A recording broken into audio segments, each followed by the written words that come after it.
ஆனால் இது வந்து வெள்ளாட்டத்தோல். வெள்ளாட்டத்தோல் வந்து இது ஃபுல்லாகவே ரோமம் இருக்கும்.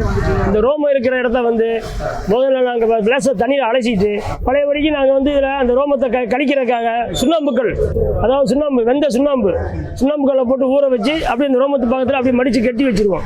கட்டி வச்சு ஒரு வாரம், அதாவது சுமார் 5 நாள் சென்று எடுத்து அந்த ரோமத்தை ஒரு கத்தியால் அப்படியே வலிச்சு எடுப்போம்.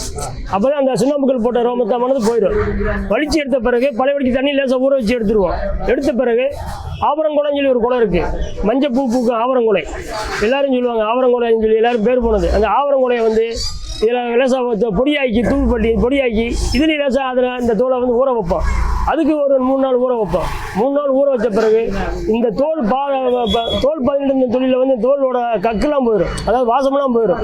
கடுக்காய், அந்த கடுக்காயும் தூளாக்கி இந்த மாதிரி கலர் கொடுக்கறதுக்காக இந்த பையை செஞ்சு நாங்கள் இந்த மாதிரி விற்பனை பண்ணுவோம். இதில் இந்த பையில் வந்து ஃபுல்லாகவே ஆட்டுத்தோல் தான். ஆட்டுத்தோல் தான்.